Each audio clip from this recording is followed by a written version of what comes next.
Les vraies voix Sud Radio, 17h-19h, Philippe David. Qui sera le prochain président de la République? Voilà donc la grande question. Je pense que je vais gagner l'élection présidentielle. Oui, je suis prêt et je propose ma candidature. Je mesure la confiance que vous me témoignez. Il y a des gens depuis des années qui me poussent à être candidat. Oui, mes amis, je vous le dis solennellement, je vais tout donner. Moi, président de la République, je serai candidat pour un second mandat. Si j'étais président de la République, jamais plus. C'est bien de conclure par du Gérard Lenormand. Si on regarde le dernier rolling de ce soir IFOP fiducial pour Sud Radio, la gauche représente grosso modo 25% du corps électoral. Une droite qui ne va pas mieux si on regarde la balise IFOP fiducial pour Sud Radio. S'il vous plaît, ça a repris. Une droite qui ne va pas mieux si on regarde la balise IFOP fiducial pour Sud Radio publiée aujourd'hui. Une balise dans laquelle on apprend que, sur les candidats de droite, dans laquelle on apprend que aucune des personnalités de droite n'est compétente pour 46% des sondés. 51% n'ont pas la capacité à gérer une crise. 52% qu'à eux quatre, ils ne sont pas capables de rassembler les Français. 51% qu'ils n'ont pas la stature d'un président de la République. 49% qu'ils sont capables de réformer le pays. Ou encore 48% qui n'ont pas de vision pour le pays. D'où notre grand débat. Les candidats à la présidentielle sont-ils à la hauteur? Et vous êtes 16,8% à dire oui, ce qui fait quand même très peu. Avec nous, Ghislaine Pierrat, docteur en communication politique, directrice parlementaire à l'Assemblée nationale, auteur du livre « La communication n'est pas un jeu » publié chez l'Harmattan, et auteur d'une excellente tribune dans Entreprendre, intitulée « Une campagne présidentielle 2022 aux accents virtuels et désabusés ». Bonsoir Ghislaine Pierrat. Bonsoir à vous. Vous devez être heureuse de ce sondage pour Sud Radio, de l'IFOP, puisqu'il vous donne raison. Vous savez, un spin doctor en général n'a pas besoin de sondage et il est là justement pour ressentir les humeurs du pays. Donc anticiper, capter ce que ressentent les gens. Et il faut savoir une chose, c'est qu'il existe une France des sentiments. Et aujourd'hui, il est très important de réconcilier la France avec les Français. Et il y a des choses qui sont du domaine des sentiments, de l'affect, de l'empathie, et il faut capter ce pays. Et là, avec le choc du Covid, aujourd'hui, les gens, il y a un déficit de lien social. Et c'est avant tout, c'est pour ça les gens, ils ont un refus de la présidentielle, tout glisse, parce qu'ils ne sont pas dedans. Ils ne savent même pas les dates de la présidentielle. Je les rappelle, c'est le 10 et le 24 avril. Françoise Coel. Oui, je suis tout à fait d'accord. Ce désintérêt, on en a parlé tout à l'heure, il n'y a plus de volonté, il n'y a plus de croyance dans le politique, parce qu'on ne retrouve pas ni la science, ni l'expérience, ni la compétence, ni la performance, et tous ces termes qui nous faisaient croire en la politique et nous donnaient envie de se déplacer vers le bureau de vote sont complètement déchus, il ne se passe plus rien, alors on vote à la gueule du client. Ghislaine Pierrat. Alors, un exemple pour être concret, l'électronisme, c'est-à-dire les gens qui sont complètement paumés avec Internet, les smartphones, et quand ils téléphonent à des gens, étapez 1, étapez 2, étapez droit. Et ça va jusqu'à l'hystérie. Il y a un ras-le-bol. Il y a 17% de la population qui hystérise avec ces problèmes de l'électronisme. Qu'est-ce qui est fait dans ce pays pour adapter les mentalités avec l'évolution rapide de la société, qu'est-ce qui est fait au niveau sociologique? Rien à chaque fois. Ou vous vous adaptez, ou vous êtes marginalisé. Alors ça, c'est un petit exemple pour faire comprendre, en fait. Luc Elikrief. Oui, alors deux choses. Moi, je vais me permettre de plagier Emmanuel Macron. Est-ce qu'aujourd'hui, ce qui se passe en politique vis-à-vis du ressenti du peuple français, c'est pas le Gaulois réfractaire? D'accord, contestataire. Voilà. Bien sûr. D'accord, donc ça c'est la première chose. La deuxième chose, je crois qu'aujourd'hui en politique, quels que soient les hommes et les femmes qui sont présents, à quelques exceptions près où il y en a certains qui font étalage de leur culture, on a quand même l'envie de brasser très large. Et quand on brasse très large, le problème c'est qu'à un moment donné, c'est comme les ensembles dissemblables, on se retrouve à se côtoyer, à partager le même terrain. Donc aujourd'hui, il n'y a plus de différence entre droite et gauche parce qu'on brasse tellement large qu'à un moment donné, on se rejoint et les idées se mélangent. Donc il y a un désintérêt parce qu'on ne sait plus qui croire. On ne sait plus qui devient audible et on n'a plus de vision claire d'un programme qui différencie un candidat d'un autre. C'est ça. Et puis, en fait, si vous voulez, les gens, ils se disent que ce soit celui-là ou un autre, ça sera pareil. Ouais, Notre quotidien va pas changer. Alors, à un moment donné, on a envie de dire à toutes les écuries, tous les hommes politiques, mais pétard de bois, ouvrez les fenêtres, ouvrez les portes, arrêtez de fonctionner comme les Mormons, avec les mêmes, et on recommence. On produit les mêmes schémas. Il y a une haine populiste dans ce pays. Il y a aussi également une désespérance. Entendez-la, cette désespérance. Et il faut absolument qu'on propose des programmes qui correspondent aux attentes et aux espoirs du pays. Il ne s'agit pas d'être démago, mais il s'agit, on est là, la politique, vous savez, c'est rendre les gens plus heureux, au meilleur, enfin, le plus qu'on peut, mais au moins d'essayer, quoi. Lydia Guirous, qui n'est pas mormone d'ailleurs. Oui, je pense que tout candidat à l'élection présidentielle essaye d'avoir un programme qui correspond aux préoccupations des Français. Sinon, ça ne sert à rien de faire un programme parce que vous ferez zéro, voire peut-être même moins. Mais je crois que le problème, en fait, c'est que notre société, elle évolue vers une ultra-individualisation. Et le confinement qui a amené les personnes à se recentrer sur elles-mêmes, sur leur bulle familiale, fait qu'aujourd'hui, en fait, il n'y a plus cette idée de faire communauté de destin. On regarde ce qui va arriver pour soi, ce qui va arriver pour sa famille, un peu pour ses amis, et du coup, les politiques ont beaucoup de mal à trouver ce qui peut être une proposition, un programme qui parlera à l'ensemble tout en parlant à l'individu et aux intérêts de sa petite bulle. Et l'autre problème, c'est que la majorité des candidats, à l'exception pour l'instant d'Éric Zemmour, qu'on partage ou pas ce qu'il propose, n'ont pas de récit.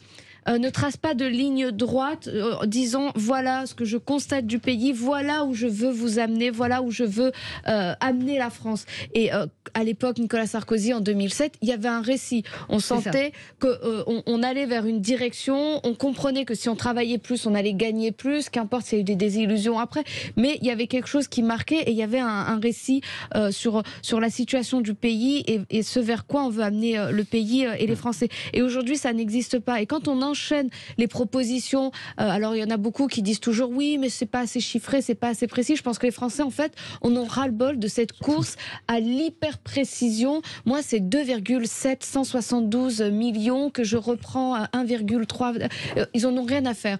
Ça me rappelle la question d'un journaliste qui demandait combien on avait de sous-marins nucléaires. Ça concerne vachement les Français. Je pense que les Français en ont rien à faire. Et en plus, bien, quoi. Ils comprennent que on ne peut pas tout savoir. C'est pas des machines. Donc il faut un récit. Il faut réussir à toucher et à sortir les gens de cette bulle, refaire communauté nationale, retrouver de la cohésion et surtout un renouvellement du personnel politique. Parce que c'est vrai, Gabriel Attal avait dit j'ai l'impression de voir le bal des morts vivants, mais il y en a beaucoup. Moi j'ai 37 ans, il y en a beaucoup. Putain, j'ai l'impression de les voir depuis toujours, quoi, avec toujours les mêmes discours, avec toujours les mêmes méthodes. Il y en a très peu oui, avec Emmanuel Macron, mais il y a toujours les mêmes figures et donc il y a une lassitude. Et sociologiquement, il faut commencer à ouvrir la politique aussi, que ce soit pas juste un truc d'entre-soi, d'espèce de Rotary Club où c'est toujours les mêmes, avec toujours les mêmes familles, etc. Alors, peut-être êtes-vous rotarienne à défaut d'être mormone. Je suis même pas rotarienne. En fait, il y a une crise de sens dans le travail. Il y a une crise de sens dans le travail. Et quand on lit Le Monde de vendredi, la désaffiliation politique des 18-24 ans. Et pour cause. La lecture forge le caractère des gens. Aujourd'hui, on fabrique des espèces de petits robots qui sont là avec les smartphones, avec les plaquettes, avec ci, avec là. Ils sont incultes totalement. Et donc, ils peuvent pas saisir l'âme du pays. Ils peuvent pas avoir la personnalité qui est forgée avec la lecture.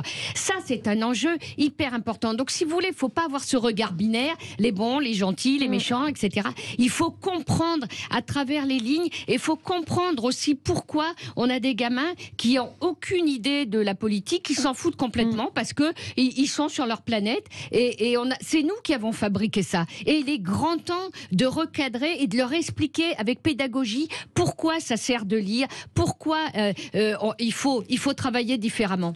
Juste et entièrement d'accord sur la cohésion. Et moi, je suis d'accord avec la démonstration que vous venez de faire. Juste un tout petit exemple. donnais des cours dans une école de commerce à des jeunes qui avaient 22 ans, donc qui avaient le bac, qui étaient en 3e année.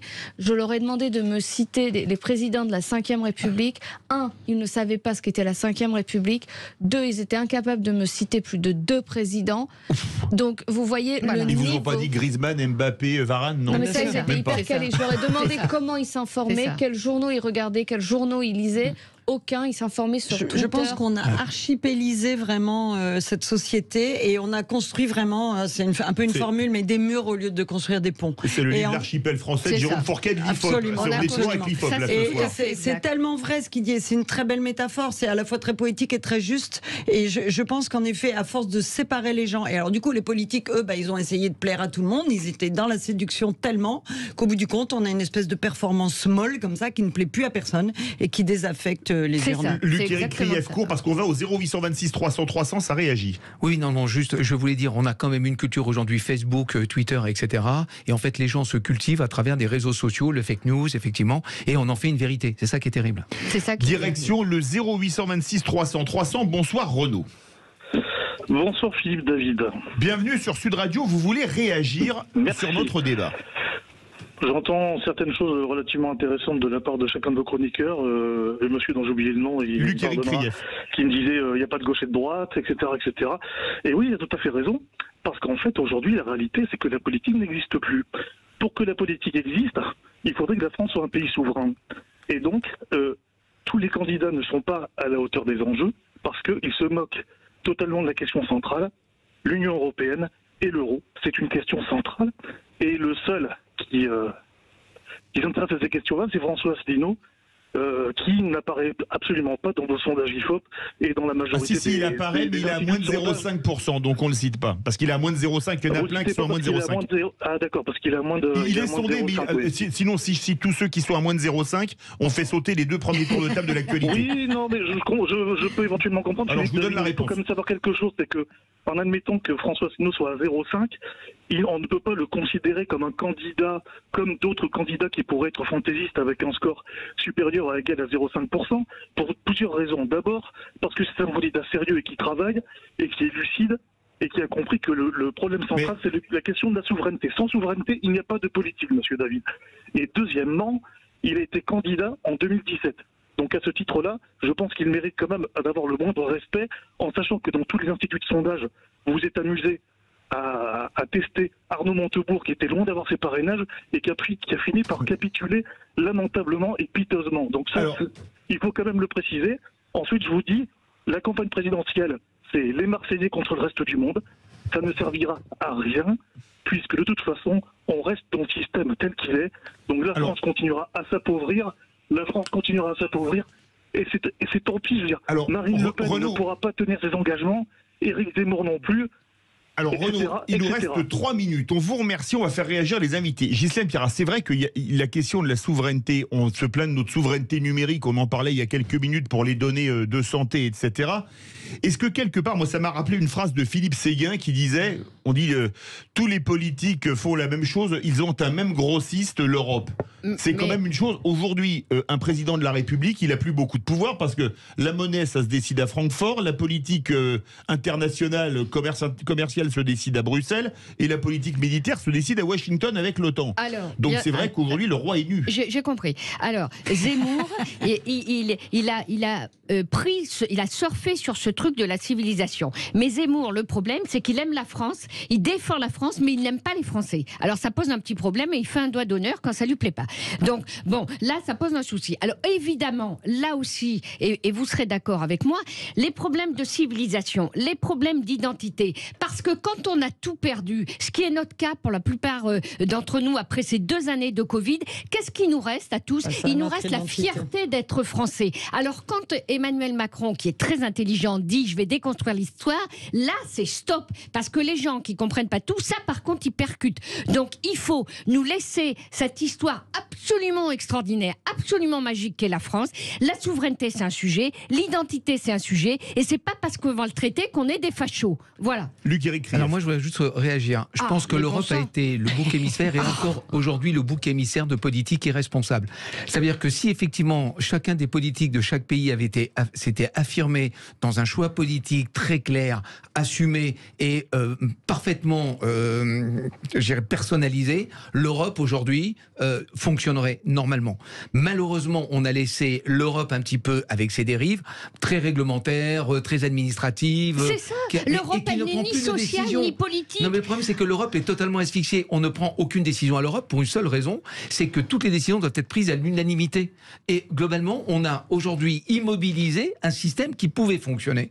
Pourquoi ? Parce que nos politiques n'ont pas assumé. C'est-à-dire qu'il suffit que Malte ou le Luxembourg disent non et c'est terminé. Mais l'Europe, enfin c'est quand même extraordinaire, c'est un formidable instrument de paix. Mais là aussi, bon sang de bon sang, est-ce qu'on va comprendre que des entités comme ça, elle est faite pour les peuples, mais il faut que les peuples comprennent. Et il faut que cette Europe, elle soit aussi politique. Elle est technocratique, elle est administrative, elle n'est ni politique, ni sociale, ni humaine. Alors tout le monde le dit, mais personne ne fait rien. Alors à un moment donné, comment on va pouvoir faire évoluer ces superstructures qu'on aime parce qu'elles véhiculent la paix, mais qui ne sont pas en phase avec les peuples. Je suis entièrement d'accord avec vous et je trouve que vous avez fait une très bonne analyse et vraiment j'adore ce que vous dites. Je pense qu'on est sur une société qui joue sur la corde de l'émotion maintenant tout le temps. C'est ce qu'a bien compris Éric Zemmour en effet, puisqu'il veut nous redonner Aznavour, Belmondo et les films des années 70 en se disant que ça...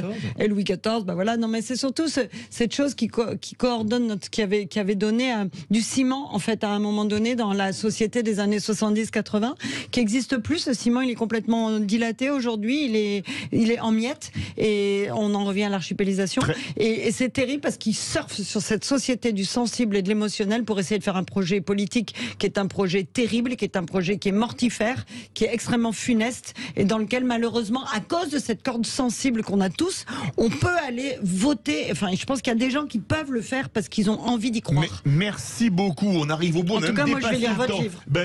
Et aussi sa tribune qui est excellente, qui a été publiée hier sur Entreprendre. Merci Ghislaine Pierrat, auteur de La communication n'est pas un jeu. Les candidats à la présidentielle sont-ils à la hauteur ? Vous êtes 16,9% seulement à dire oui. Je vous donne une info qui tombe à l'instant, c'est le site Le Monde qui l'annonce. La France et ses partenaires européens envisagent un retrait militaire du Mali suite aux derniers événements. On va suivre ça évidemment de très près. Tout de suite avec Philippe Rossi, on va parler d'un sujet beaucoup plus léger, le boom des réservations des vacances d'été.